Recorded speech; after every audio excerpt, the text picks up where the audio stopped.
Court practice and procedure act 2023 को challenge कर दिया गया है। वकील शाहिद राना ने सुप्रीम कोर्ट लाहौर रजिस्ट्री में दरखास्त दायर की है। सुप्रीम कोर्ट में बेंचेस की तश्कील चीफ जस्टिस का इंतजामी इख्तियार है, यह मौक़िफ़ इख्तियार किया गया है। इसमें अज़ नोटिस में अपील का हक आइन में तरमीम के बगैर मुमकिन नहीं है। मौजूदा एक्ट सुप्रीम कोर्ट पर कदगन लगाने के मुतरादिफ है और ये इस्तदा की गई है इस दरखास्त में कि अदालत supreme court practice and procedure bill को कलअदम करार दे। खबर आपको दे रहे हैं सुप्रीम कोर्ट का प्रैक्टिस एंड प्रोसीजर एक्ट 2023 जिसको चैलेंज किया गया है। वकील शाहिद राना ने ये दरखास्त दायर की है। अब्दुल रहमान बोल न्यूज़ के नुमाइंदा हमें मजीद बताएंगे इस हवाले से। जी अब्दुल रहमान।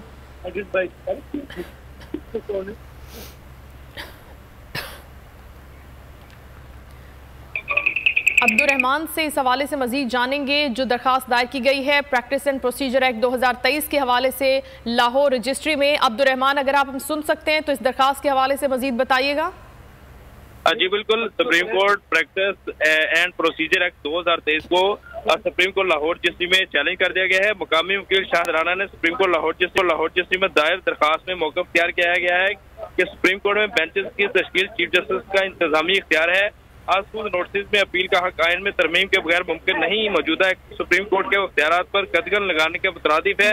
अदालत supreme court practice and procedure act 2023 को कलअदम करार दे। जी ठीक है, बहुत शुक्रिया अब्दुल रहमान, अपडेट कर रहे थे आप।